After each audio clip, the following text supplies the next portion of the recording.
लेकिन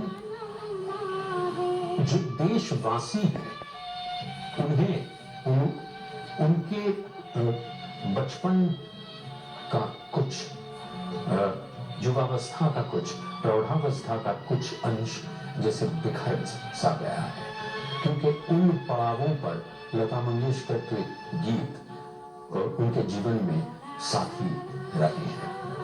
हम बाज़ औक़ात हम कई बार कहते हैं कि उनके साथ जुड़ा हुआ है कि मेरी आवाज़ ही पहचान है। मेरा ऐसा विचार है कि वो आवाज़ से कहीं और अधिक थी। I can sum it up in one sentence that Lata Mangeshkar was the musical psyche of a great nation. और अगर आवाज और गायन की ही बात करें तो ऐसा क्या था? मेरा ऐसा विचार है कि सालों से नहीं शुरुआत की है तब से लता जी और आशा जी सुर में गाने की चिंता नहीं करते। उन्हें प्रयत्न करने की जरूरत नहीं पड़ी है, क्योंकि सुर उनकी रगों में बहते हैं। उनका कार्य सिर्फ होता है जो कविता जिस धुन में ढाली गई है उसका एक्सप्रेशन वो दें।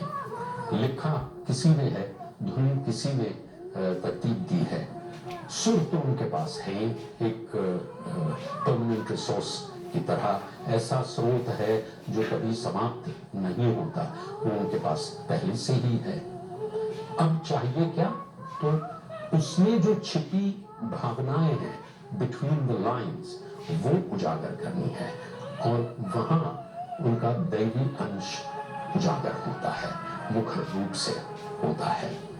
सलील चौधरी ने कहा था कि इस महिला को जब मैं गाते हुए देखता हूं, एग्जैक्टली टेक में, रिहर्सल में भी नहीं, गुनगुनाते हुए भी नहीं, लेकिन जब वो गा रही है उनको पता है कि ये गाना अब लोगों तक पहुंचने वाला है, और उसमें वो गले से नहीं गाती थी, अपना सर्वस्व देती थी, और उन्होंने जीवन भर ऐसे ही गाया है। जहां तक अपने गाने ना सुनने की बात है, नौशाद साहब की मुलाकात में उन्होंने कहा था कि मैं शायद अकेला ही था कि उनसे गाना गवा के 4-5 टेक हो जाते हैं, तो फिर किसी बहाने में उन्हें मिक्सर रूम में लता जी को बुला लेता और दरवाजा बंद करवा देता।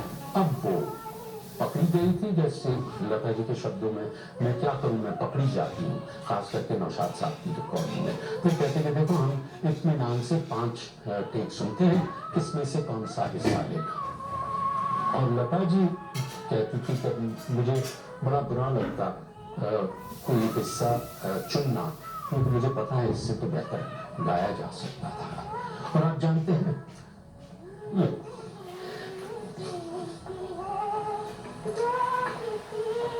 लता जी ने अपने अंतिम क्षण कैसे बिताए? परसों की बात है, परसों अभी वो होश में थी, वेंटिलेटर में था, तो उन्होंने हेडफोन मंगवाया और प्लेयर मंगवाया और गाने सुन रही थी अपने स्वर्गीय पिताजी मास्टर दीनानाथ जी के, जो कि नाट्य संगीत गाते थे, बहुत बेहतरीन गाते थे। वो गाते गाते उनके चेहरे पर एक्सप्रेशन ये था, मुझे पंडित हृदयनाथ जी ने बताया, वो वहां थे, कहा ऐसा लग रहा था कि वो उसमें खो गई थी। वो पिताजी से, उनके पिताजी से जैसे संवाद कर रही थी, ताल दे रही थी, और अपने चेहरे से वो वाह कह रही थी, दाद भी दे रही थी, कहीं कहीं सुर मिलाने की कोशिश कर रही थी। ये है छात्रा, ये है लता मंगेशकर। और